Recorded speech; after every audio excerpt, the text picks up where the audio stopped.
Hello বন্ধুরা, good morning সবাইকে। কেমন আছো সবাই? আশা করছি সবাই খুব ভালো আছো, সুস্থ আছো।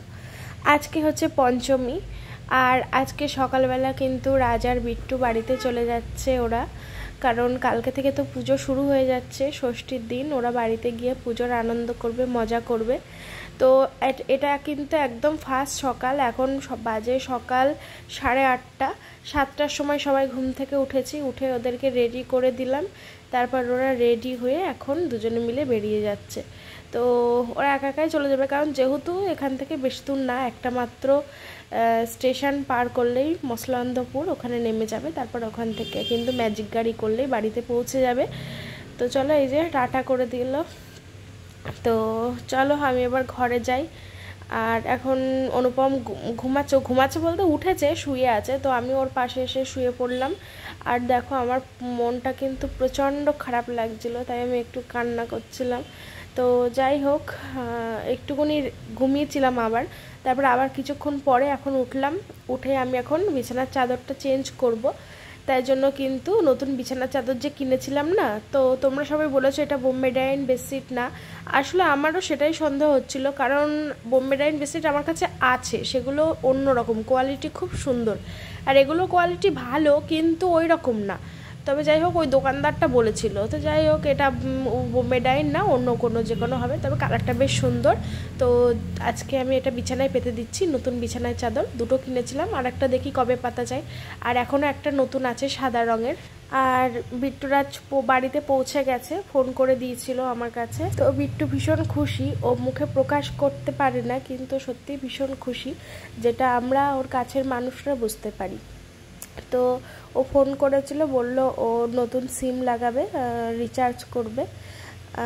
তো যাই হোক, দেখো এই যে অনিমা কাকিমা এসেছে এখন ঘরের কাজ করতে। আর আমি বিছানা করছি দেখে আমাকে একটু দেখো হেল্প করে দিচ্ছিলো। তো আমি বললাম আমাকে হেল্প করতে লাগবে না, তুমি তোমার কাজটা করো, আমি আমার কাজটা করছি। তো ওই গল্প করছি, মজা করছি। আর পাশেই তো প্রচণ্ড জোরে জোরে গান টান বাজছে, তাই জন্যই ভিডিওটা ভয়েস ওভারে করা আর কি। তো আজকে একটু বেরোবো, প্রচণ্ড তাড়াহুড়োয় আছি সকাল থেকে। তাই জন্য কাকিমাকে আজকে বললাম, তুমি আগে আজকে ঘরটা ঝাড় দিয়ে মুছে দাও, বাসনটা পরে মেজে। বন্ধুরা, গুড মর্নিং সবাইকে। তো অনেক সকালে একবার ভিডিও শুরু করেছিলাম, যখন রাজ আর বিট্টু বাড়ি চলে গেছিলো। তারপরে তখন অনেকটাই সকাল 8:30 বাজে। তো তারপরে আমি এসে একটু শুয়েছিলাম, শুয়ে পড়ে ভিডিওটা এডিট করলাম। তারপরে চা করলাম, চা খেলাম। তারপরে ঘর বাড়ি সব গোছালাম, কারণ এলোমেলো হয়েছিল। কালকে আমি প্রচুর তাড়াহুড়োর মধ্যে ছিলাম, তো সেগুলো সব গুছিয়ে, গান চলছে চলো ওই ঘরে যাই, সেগুলো সব কিছু গোছানো হলো। তারপরে আমি এখন রেডি হয়ে গেছি, বিছানার চাদর পাতলাম, দেখতেই পেলে নতুন বিছানার চাদর। তো আমি এখন যাচ্ছি একটু পার্লারে। এতদিন পরে আমার জন্য একটু সময় বার করতে পারলাম পার্লারে যাওয়ার। কে আসছে?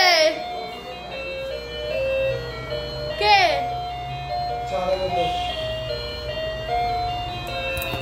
তো যাই হোক, চলো এখন পার্লারে বেরোবো, আমি আর ও যাবো। ও আমাকে পার্লারে দিয়ে ওর কাজে চলে যাবে। আজকে হচ্ছে পঞ্চমী, শুভ পঞ্চমী সবাইকে। চলো দেখতে থাকো সারাদিন ব্লগটা, সঙ্গে থাকো। রাজ বিট্টুরা যখন চলে গেছিলো ভীষণ মন খারাপ হচ্ছিলো সকালবেলা, কারণ রাজ অনেক দিন ছিল আমার কাছে। সেই বিশ্বকর্মার পুজোর পরের দিন, তারপরের দিন এসেছিলো, আর এই আজকে পঞ্চমীর দিন বাড়ি গেল। তো যাই হোক, পুজো বাড়িতে তো কাটাবে আনন্দ করে। সকালে যেহেতু কিছু খাইনি, কিছু রান্না বান্নাও করিনি, শুধু চা খেয়েছিলাম বাড়িতে, তাই জন্য কিন্তু এখন বাইরে দুজনে বেরিয়ে পড়েছি। অনুপম চলে যাবে ওর দোকানে কাজে, আর আমি এখন যাব পার্লারে। দুজন কেউ বাড়িতে থাকবো না আজকে সারাটা দিন। জানি না পার্লারে কতটা সময় লাগবে, কারণ এখন তো পুজোর সময় প্রচুর ভিড় হওয়ার কথা। তো এখান থেকে খাওয়া দাওয়া করে, তাই জন্য কিন্তু আমি পার্লারের মধ্যে গিয়ে এখন বসে আছি। ওরে বাবারে বাবা, তোমরা বললে বিশ্বাস করবে না, বলে বিশ্বাস করারই কথা, কারণ এখন পুজোর সময় সব পার্লারে এরকম ভিড় হয়। কিন্তু এই পার্লারে এসে আমি তো পুরোই অবাক, কারণ এখানে এসে আমি পুরো ভয় পেয়ে গেছি ভিড় দেখে। আর আমি এসেছি প্রায়, এখন তোমাদের সঙ্গে দেখাচ্ছি, প্রায় 4 ঘন্টা হয়ে আছে আমি চুপ করে বসে আছি। মানে আমার লাইন এখনও আসেইনি। প্রচুর ভিড়, সারা ঘর জুড়ে মানুষ ভর্তি, গিজগিজ করছে। কেউ চুল, কেউ নখ, কেউ হাত, কেউ পা, কেউ মুখ। সেই সকালে এসেছি, আর এখন হয়ে গেছে সন্ধে। আমার এখনও চুলে সেইভাবে কোনো কিছুই হয়নি। তো যাই হোক, আমাকে খেয়ে নিতে বলেছিল অনেক আগে, তো আমি খাইনি। তো এখন আমি খেলাম, চাউমিন ছিল, ভাত ছিল, তো আমি ভাতটাই খেলাম, ভাত ডাল আর আলু ভাজা। তো খেয়ে একটু ভালো লাগছে, প্রচণ্ড খিদে পেয়ে গেছিলো, তো এই রান্নাঘরে এসে খেলাম, সবার খাওয়া হয়ে গেছে। তো এখন যাবো আবার, মানে এত পরিমাণে ভিড়, তাই জন্য কিন্তু অনেক দেরি হচ্ছে।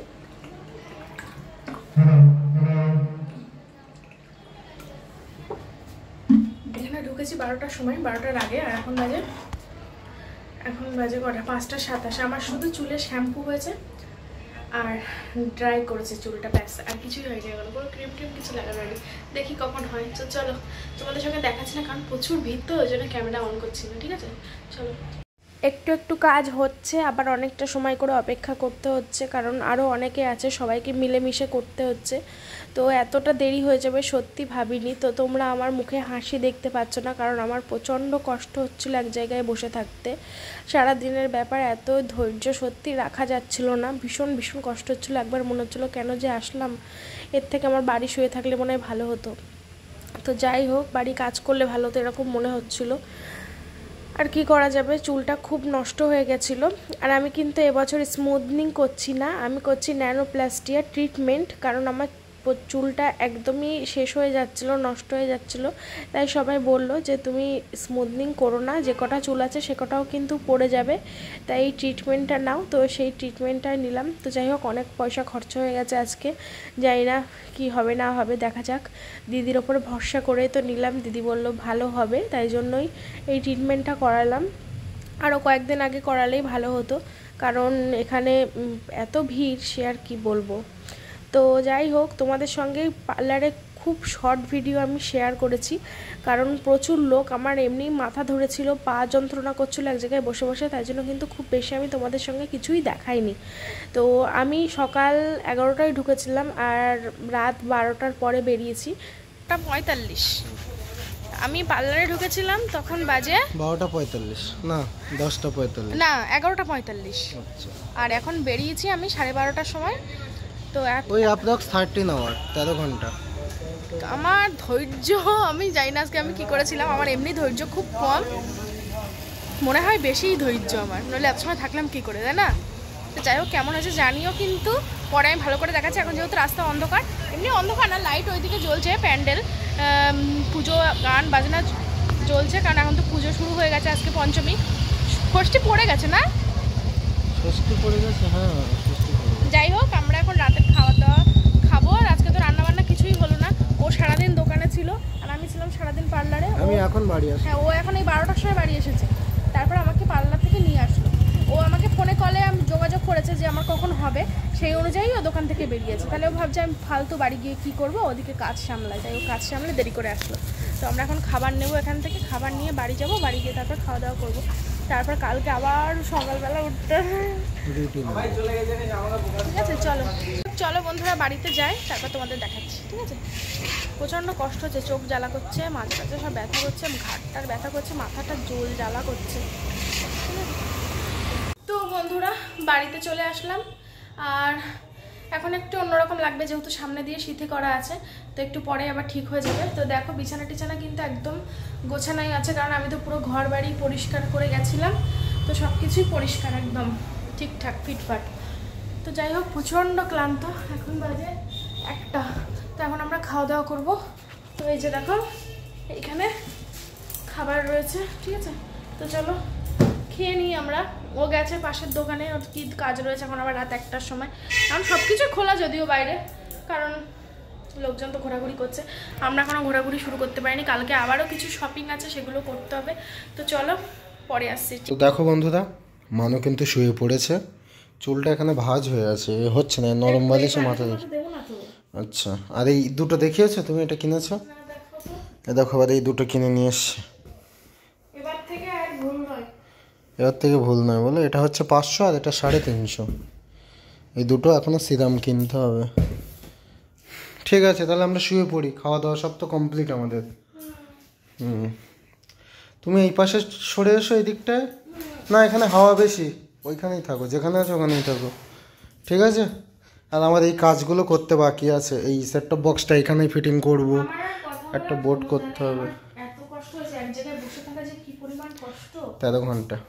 প্রচুর কষ্ট হয়েছে আমার, প্রচুর কষ্ট হয়েছে আজকে। আর আমি কাজ করছি, আর আমাকে তাও খুব বেশিবার ফোন করিনি, কিন্তু করছিল অনেকবারই। হ্যাঁ, আমি ওই রাজের সঙ্গে কথা বলছিলাম ফোন করে, ওদের সঙ্গে সময় কাটাচ্ছিলাম, তারপর লুডো খেলছিলাম।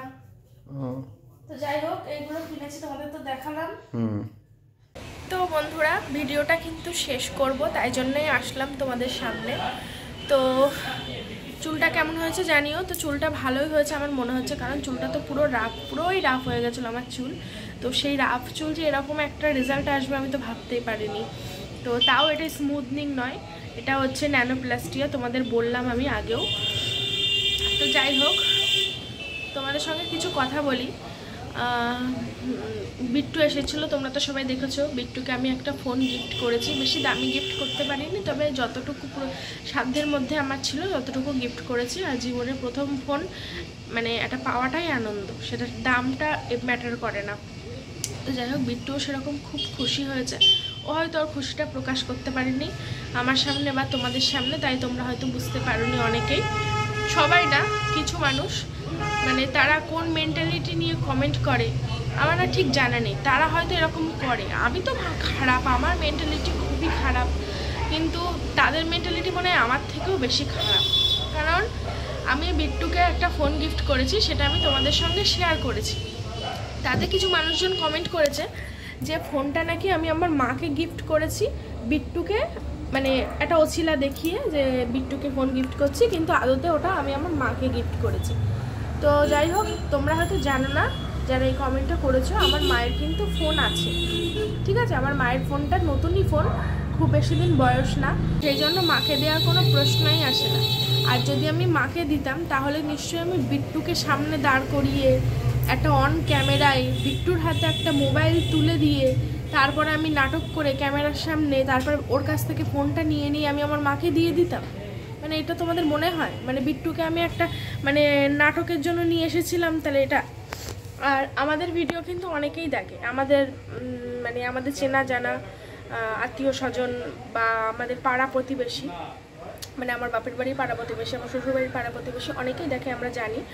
তো তারা নিশ্চয়ই দেখতে পাচ্ছে যে বিট্টুর হাতে ফোনটা আছে কি নেই। তো যাই হোক, বিট্টুর সিম কার্ড লাগানো এখনও হয়নি, হয়েছিল, একটু সমস্যা হচ্ছে, কারণ ওই সিম কার্ডটা বোধহয় পুরনো, যাই হোক কী কারণে, তো অন্য একটা সিম কার্ড লাগানো হবে। তো আমি ওকে বলবো ওর একটা নামের একটা ইউটিউব অ্যাকাউন্ট খুলতে, সো ওকে বলবো আমি নিজে এসে একটা কমেন্ট করতে। আর তাছাড়া ও তো আবার আসবে পুজোর সময়, তখন তোমরা না হয় ওর মুখ থেকে বা শুনে নিও। আমার সত্যি কিচ্ছু বলার নেই, মানে এসব কারা এরকম ধরনের কমেন্ট করতে চলে আসে। যাই হোক, খুব ভালো করে পুজো কাটাও। আর এত মনের মধ্যে এত নিয়ে চলো, ভালো থেকো। শুভ শারদিয়া, শুভেচ্ছা, অনেক ভালোবাসা সবাইকে। ভীষণ ভীষণ ভীষণ আনন্দ করো পুজোতে, খুব ভালোভাবে ঘোরো। আমার তো পুজো শুরু হওয়ার আগেই প্রচণ্ড পরিমাণে ঠান্ডা লেগে গেছে। জানি না পুজোতে কী করে কি ঘুরবো।